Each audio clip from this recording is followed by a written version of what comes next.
waktu untuk forum soal jam. Ada yang bertanya? Atau saya yang bertanya?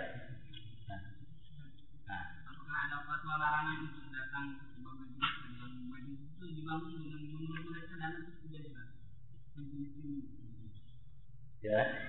Apakah ada fatwa larangan yang dia untuk tidak datang ke majelis ilmu yang majelis itu menurut mereka tidak jelas untuk dana untuk membangun? Apakah ada larangan? Tentunya majelis ilmu. Baik, yang menjadi patokan kita adalah apabila mengajarkan Al-Quran dan hadis Nabi Shallallahu Alaihi Wasallam yang sahih, ilmu yang bermanfaat. Kalau ada satu majelis yang mengajarkan kepada kita Al-Quran dan hadis dengan pemahaman yang sahih, maka tidak ada larangan untuk menghadirinya. Ya, tidak ada larangan untuk menghadirinya. Bahkan disebutkan dalam kitab Tadhkiratus Sami' wal Mutakallim oleh Ibnu Jama'ah Al-Kinani, dia mengatakan, kalau seseorang mengambil ilmu dari ustaz-ustaz yang populer saja, dari ustaz-ustaz yang masyhur saja, maka ini termasuk kesombongan. Karena orang yang bodoh adalah seperti orang yang seperti orang yang dikejar oleh singa. Kalau ada orang yang menunjukkan jalan yang benar baginya, maka dia pun akan mengikutinya. Tidak peduli orang tersebut. Ya, jadi rahimani wa rahimakumullah, marilah kita semuanya bersemangat dalam menuntut ilmu. Ambillah dari majelis-majelis yang mengajarkan kepada Al-Quran dan hadis Nabi Shallallahu Alaihi Wasallam, dan itu adalah sangat bermanfaat bagi kita semuanya. Unduru ila maqal, wala tanduru ila man qal. Lihatlah apa yang diucapkan, jangan lihat kepada orang yang mengucapkannya. Sekalipun ini bukan hadis, saya ingin mengatakan hadis ya. Lihatlah apa yang dia ucapkan. Kalau yang diajarkan adalah kebenaran Al-Quran dan hadis, kenapa kita kemudian tidak menghadirinya? Kenapa kita tidak mengambil manfaat darinya? Kecuali kalau yang mengajarkan adalah orang-orang yang dikenal dengan kebid'ahan, kesesatan dan sebagainya, maka untuk kewaspadaan dari kita pada hati kita, maka ini adalah hendaknya bagi kita untuk menjauhinya dari majlis-majlis seperti itu. Tapi selama itu adalah majlis-majlis ilmu yang memberikan kepada kita manfaat, memberikan kepada kita ilmu yang bermanfaat, yang dibangun di atas Al-Quran dan hadis dengan manhaj yang sahih, maka itu adalah sangat bermanfaat bagi kita untuk mengambil faedah dari mereka. Adapun permasalahan seperti itu permasalahan yang sepele ya kawan, tidak perlu dibesar-besarkan. Oleh karena itu saya tadi bawakan perkataan Imam Syafi'i rahimahullah. Perbedaan mungkin saja ada perbedaan di antara kita, tetapi janganlah kemudian hal itu meretakkan persaudaraan di antara kita. Ya Abayu, ya Aba Musa, afala nakunu ihwanan wa in ikhtalafna fil masalah. Wahai Abu Musa, kenapa kita tidak bisa menjadi bersaudara? Padahal kita adalah, walaupun kita berselisih dalam sebagian pendapat. Mungkin perbedaan di antara kita, yang satu mengatakan boleh atau yang satu mengatakan tidak boleh, itu mungkin perbedaan. Tapi perbedaan boleh-boleh saja, jangan sampai kepada meruncingkan dan meretakkan persaudaraan. Karena perbedaan seperti tadi, bukanlah perbedaan yang tajam, yang sampai mengeluarkan seseorang dari keislaman atau dari manhaj Ahlus Sunnah wal Jamaah. Wallahu a'lam. Ada yang lain? Kita banyak sekarang ini melihat para kiai itu berdakwah dengan cara mereka mengajarkan ilmu tenaga dalam, ilmu metafisik dengan alasannya dakwahnya wali songo. Seperti itu. Bagaimana dijawab seperti itu? Seperti dengan ilmu metafisik bisa melihat jauh atau bisa akasi kebalan yang banyak itu ada dakwah menurut mereka. Bagaimana? Ada beberapa poin untuk menjawab masalah ini. Yang pertama, ilmu-ilmu yang diajarkan tadi adalah termasuk ilmu sihir. Dan ilmu sihir merupakan ilmu yang diharamkan oleh Allah Subhanahu wa taala berdasarkan Al-Qur'an, berdasarkan hadis dan berdasarkan kesepakatan para ulama. Adapun ayat Allah Subhanahu wa taala mengatakan wa ma kafara Sulaiman walakinna asyayatin kafaru yu'allimuna an-nasa sihr. Dalam ayat ini Allah mengatakan mempelajari sihir dan mengajarkannya merupakan kekufuran. Adapun hadis Nabi sallallahu alaihi wasallam mengatakan man ataka hinan aw arrafan fasaddaqahu bima yaqul faqad kafara bima unzila ala Muhammadin sallallahu alaihi wasallam. Barang siapa yang mendatangi dukun atau penyihir, peramal dan membenarkan ucapannya, maka dia kufur terhadap apa yang diturunkan kepada Nabi Muhammad sallallahu alaihi wasallam. Adapun ijma', Al-Imam Ibnu Qudamah rahimahullah taala mengatakan dalam kitabnya Al-Mughni, ya, kata beliau, ta'allumus sihri wa ta'limuhu haramun wa la na'lamu fihi khilafa. Mempelajari sihir dan mengajarkannya adalah haram, dan saya tidak mendapati perselisihan para ulama tentang masalah ini. Itu yang pertama. Jadi ilmu-ilmu yang tadi diajarkan itu adalah ilmu sihir yang haram untuk dipelajari dan diajarkan. Dan sekarang banyak loh ya, ilmu-ilmu yang mengajarkan seperti itu banyak, bahkan dijadikan daurah. Nih, tahu kitab Syamsul Ma'arif? Ya, Syamsul Ma'arif itu kitab tentang itu tadi. Ya, bagaimana cara pelet pacar, ya, kalau punya cewek, kemudian bagaimana cara meletnya, pakai zikir-zikir apa, doanya dan sebagainya. Itu diajarkan, didaurahkan. Ada daurah, ya. Seperti kalau kita bikin daurah 1 bulan, yaitu diajarkan baca kitab itu. Itu aja di sebagian pondok-pondok pesantren. Nggak tahu kalau di Lampung ini, kalau di Jawa ada. Ya, kalau pengen nanti saya kasih tahu tempatnya. Baik. Yang kedua, poin yang kedua adalah tentang tadi menyindir tentang wali songo. Kita tidak punya sejarah yang jelas tentang wali songo. Anggaplah memang benar kenyataannya seperti itu. Yang sekarang banyak bahwasanya wali songo dulu ada yang berdakwah dengan wayang, ada yang berdakwah, ada yang sakti bisa buah apa itu? Lengkeng. Kolang kaling bisa dirubah jadi emas. Ya, ada yang bertapa, itu kan, Sunan Kalijogo ya, dan sebagainya. Kita tidak punya sanad yang jelas. Cerita tersebut apa benar apa tidak, kita nggak bisa memastikan karena tidak punya sejarah yang jelas. Anggaplah memang benar, maka itu menunjukkan bahwasanya mereka keliru. Bertapa misalkan, apakah itu ajaran dari Rasulullah? Kalau bertapa berarti meninggalkan sholat dong. Baik, kemudian seperti tadi, bisa merubah buah jadi emas. Ya, ada yang misalkan maling untuk mencuri untuk kepentingan orang-orang miskin, gitu kan? Kalau cerita-cerita tersebut benar, maka itu menunjukkan bahwasanya mereka bukan wali Allah Subhanahu wa taala. Karena wali Allah itu adalah orang yang beriman dan bertakwa. Ala inna awliya Allah la khaufun alaihim wa la hum yahzanun alladzina amanu wa kanu yattaqun. Ketahuilah bahwasanya wali Allah adalah orang yang beriman dan bertakwa. Man kana lillahi mu'minan taqiyan kana lillahi waliya. Barang siapa yang beriman dan bertakwa kepada Allah, itulah wali.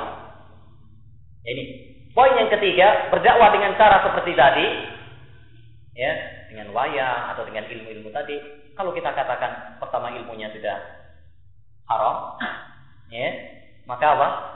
Berdakwah dengan cara yang haram adalah haram. Apalagi cara seperti itu tidak dicontohkan oleh Nabi Muhammad sallallahu alaihi wasallam. Dan ini juga perlu mendapatkan tasfiyah.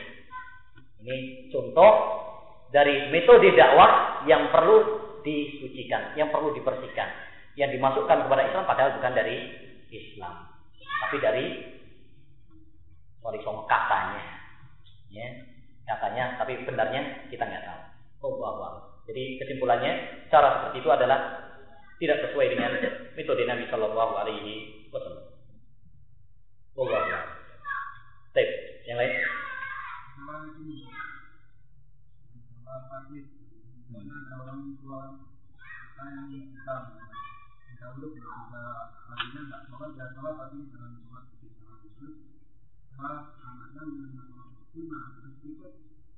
Sholat anak tadi atau masuk dalam taklid dan adanya itu apa taklidnya diperbolehkan.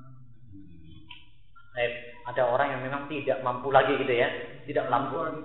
Ya, ada orang tua yang sudah memang tidak mampu lagi untuk belajar, tidak mampu lagi untuk apakah kalau dia ngikut kepada seseorang, maka di sini adalah taklid yang diperbolehkan. Pertama, hendaknya bagi orang tersebut untuk bertanya, untuk menuntut ilmu. Ini selagi bisa. Fas'alu ahla dzikri in kuntum la ta'lamun. Kalau memang dia bertanya dan bertanya kepada seseorang berdasarkan dalil, dibawakan kepada dalil, maka ini bukan taklid.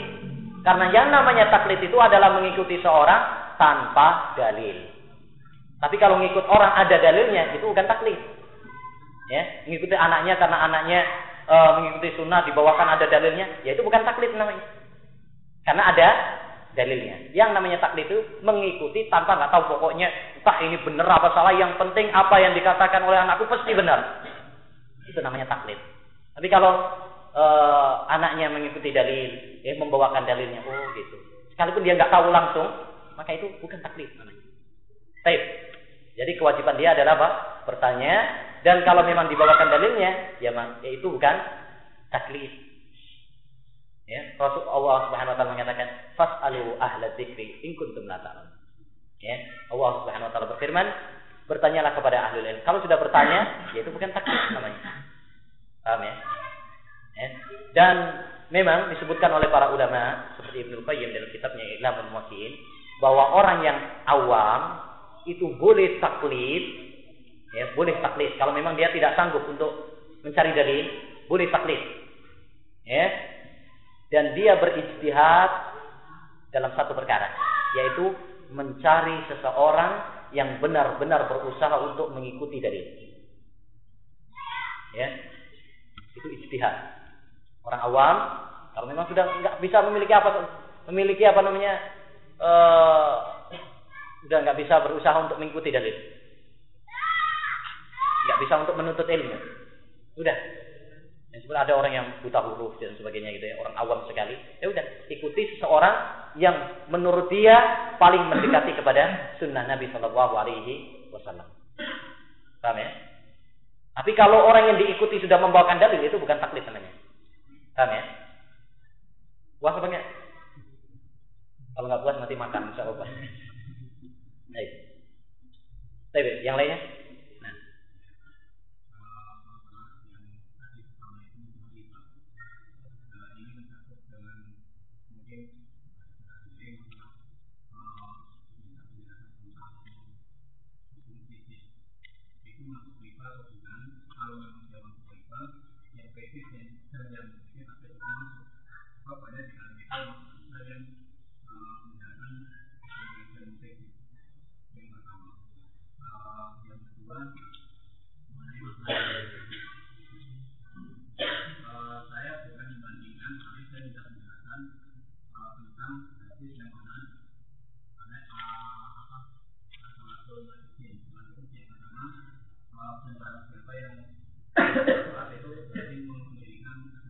Mana qoma faqad aqamat din.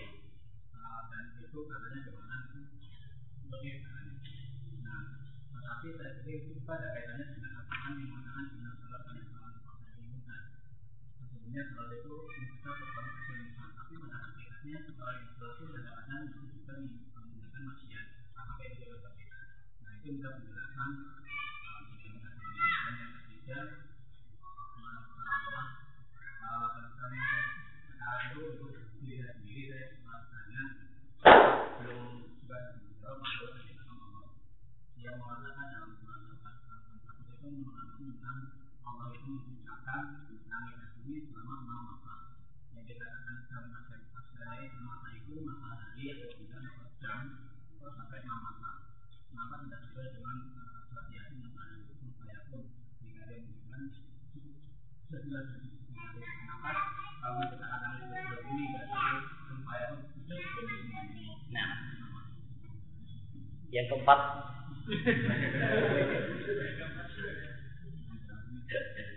baik, masalah kredit semalam sudah ada pertanyaan tentang masalah kredit. Kemarin juga ada masalah kredit.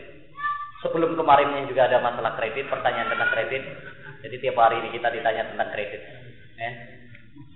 Kredit, ya.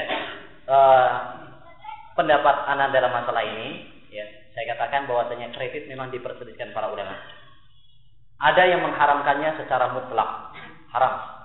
Ya, kontan sekian, kemudian kalau kredit sekian, maka itu mereka memasukkannya dalam hadis Nabi sallallahu alaihi wasallam, naha Rasulullah sallallahu alaihi wasallam an bai'ataini fi bai'ah. Rasulullah melarang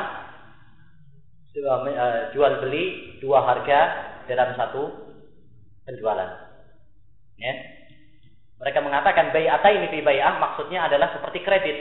Kalau kontan sekian, kalau kredit sekian, yang lebih mahal daripada kalau kontan. Dan ini dipilih termasuk di antara ulama yang memilih hal ini adalah Syekh Al-Albani rahimahullah ta'ala. Pendapat yang kedua mengatakan bahwasanya kredit itu adalah boleh, tapi dengan syarat. Ya, jadi tidak secara mutlak ya. Boleh, tapi dengan syarat apabila harganya jelas dan waktunya jelas, dan syarat kedua tidak sampai kepada riba nasiah. Baik, adapun jelas misalkan waktunya saya kasih tempo misalkan 2 bulan. Menurut perjanjian tergantung berapa. Harganya harus jelas. Kalau kontan misalkan 1 juta, kalau kredit misalkan 1,5 juta. 1,5 juta. Harus jelas seperti itu. Kalau nggak jelas, nah itu yang tidak diperbolehkan. Masuk dalam hadis tadi. Harus ini dibayar. Ya. Adapun kalau jelas, maka di sini bukan 2 harga sebenarnya, 1 harga. Karena seorang yang telah dikasih tahu, ya, kontan sekian, kemudian kalau kredit sekian, berarti milih salah satu kan gitu. Milih salah satu, berarti bukan 2 harga. Ya, 1 harga. Karena yang dipilih dia adalah salah satu di antara keduanya. Dan ini adalah pendapat jumhur ulama, mayoritas ulama. Bahkan seperti Syekh Abdul Aziz bin Baz dan Syekh Ibnu Utsaimin rahimahullahu taala menukil bahwasanya ini adalah ijma'. Tapi ini perlu diteliti tentang ijma'nya. Yang penting ini adalah mayoritas ulama. Dan apalagi ini adalah biasa dilakukan oleh kaum muslimin, maka sangat sulit bagi kita untuk mengharamkannya kecuali dengan dalil yang pasti dan jelas. Ya. Kemudian syarat yang kedua tadi yaitu tidak menjurus kepada riba nasiah. Kalau misalkan satu bulan, misalnya dikasih tempo 1 bulan atau 2 bulan, jangan kemudian kalau 2 bulan nggak bisa bayar, beranak ini, atau didenda dengan uang. Ini juga riba, nggak boleh. Riba nasiah, riba jahiliyah. Ya. Kalau mau denda, ambil aja barangnya. Kalau nggak bisa bayar, ambil aja barangnya. Jangan kemudian didenda dengan uang. Kalau didenda dengan uang nanti masuk riba. Baik. Sudah jelas ya masalah pertama kredit. Enggak, ini masalah ini sudah jelas? Belum jelas? Waduh. Nanti kalau kurang jelas forum keluar aja. Biar tidak. Yang kedua, masalah apa tadi? Sampai lupa. Untuk 3 pertanyaan sih. Masalah hadis. As-salatu imaduddin. Man aqamaha faqad aqamaddin. Wa man tarakaha faqad hadamaddin. Salat itu adalah tiang agama. Siapa yang menegakkannya, melakukannya, maka dia telah menegakkan agama. Siapa yang meninggalkannya, berarti dia telah menghancurkan agama. Hadis ini adalah lemah. Kalau tadi dikatakan hadis ini sesuai dengan ayat inna sholata tanha 'anil fahsya'i wal munkar, kita katakan bahwasanya suatu hadis kalau maknanya itu benar, didukung oleh Al-Qur'an atau yang lain, ya, kita katakan maknanya benar. Tapi yang menjadi permasalahan, apakah boleh bagi kita mengatakan itu adalah hadis Nabi sallallahu alaihi wasallam, menisbatkan bahwasanya itu adalah ucapan Rasulullah? Itu permasalahannya. Ya. Jadi tidak semua hadis yang sesuai maknanya, yang benar maknanya, didukung oleh Al-Qur'an, berarti kemudian itu boleh bagi kita menasabkannya kepada Rasulullah. Ya. Jadi kita katakan bahwasanya hadis tadi secara sanad adalah lemah. Tapi maknanya mungkin kalau dikatakan sesuai dengan Al-Qur'an, enggak ada masalah. Betapa banyak hadis yang maknanya benar tetapi dusta. Saya tadi contohkan an-nadzafatu minal iman. Benar atau tidak? Kebersihan itu sebagian daripada iman. Benar. Didukung oleh hadis yang lain. At-tuhuru syatrul iman. Kesucian itu adalah separuh dari keimanan. Didukung. Dan banyak ayat-ayat yang memerintahkan kepada kita tentang kebersihan.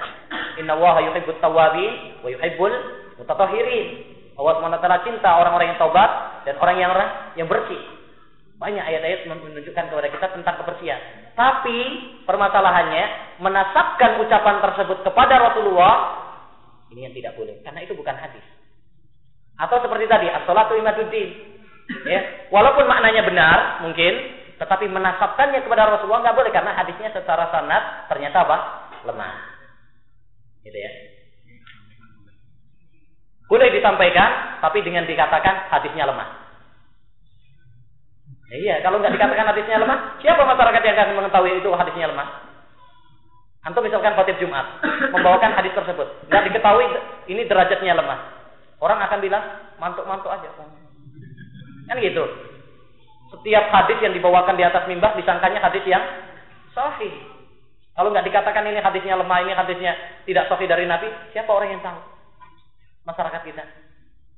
Oleh karena ya para ulama tatkala mengatakan boleh kalau disebutkan pakai sighatut tamrid, pakai kilah dikatakan. Menurut saya sekarang pun tidak bisa dipraktekkan. Karena misalkan dikatakan bahwasanya Nabi SAW, tetap aja orang akan menganggap itu adalah satu hadis yang sahih. Ya. Jadi yang terpenting adalah para ulama mengatakan tidak boleh membawakan hadis yang lemah atau palsu kecuali apabila dia menerangkannya, menjelaskan hadisnya lemah. Baik, yang ketiga, soal apa tadi? Saya catat tadi.